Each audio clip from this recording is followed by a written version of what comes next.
Hey guys, Jack here, and I've just been done watching the USA versus England game, and I'm just going to discuss the match with you and just kind of go through my thoughts on the game. So let's get into it.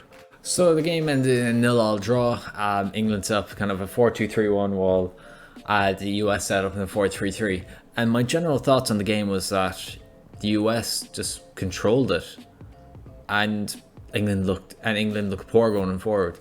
So what I noticed throughout the game is that the US would allow England's backline to play with the ball. So like Maguire and Stones were allowed to push out of the fence.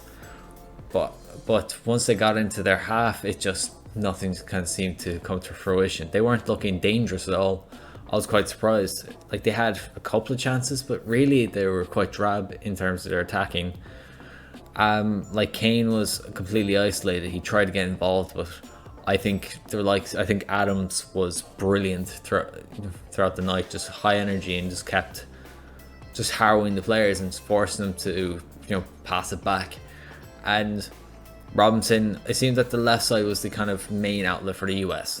So whenever Zimmerman or Ream got on the ball, they tend to try play it out. They tend to try play it out to Adams, who was typically free space because he was running a lot. McKennie was doing that as well, looking to occupy space. But what they tend to do is play it out to this left hand side. So Pulisic got on the ball a lot during the first half, I noticed, and Robinson as well trying to overlap. To be honest, I thought Pulisic did quite poor throughout the night. He wasn't particularly great, in my opinion.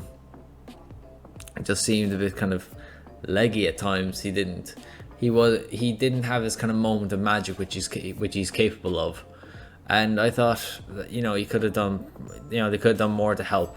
But I think overall the front three here of Weah, Hadji-Wright and Pulisic were just starved of service. And I think that's a credit to the English backline. They kept them reasonably quiet, but not as quiet as you probably hoped, because Pulisic hit the bar towards the end of the first half, and they had a couple of chances in the second. England didn't look secure, and I was quite surprised about that. Turner, I thought, it shows here on FotMob that he got the highest rating. He was very good. He was commanding of his box, which you couldn't have said that last time against Wales. But I presume that's because it was his first game in a while, and he's a bit of jitters. But besides one effort from Kane from a corner, England didn't look that dangerous from set pieces. Overall, I think it's a good performance by the US, and I think it's going to be a very interesting final match day because, as we saw, Wales lost earlier to Iran.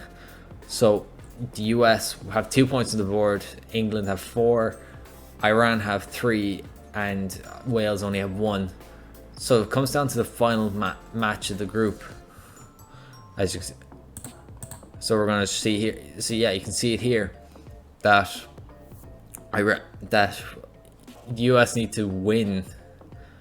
Yeah, basically need to win need to win in order to qualify. Because Iran are ahead of them while they have a less goal difference. So it's going to be a very difficult game for them.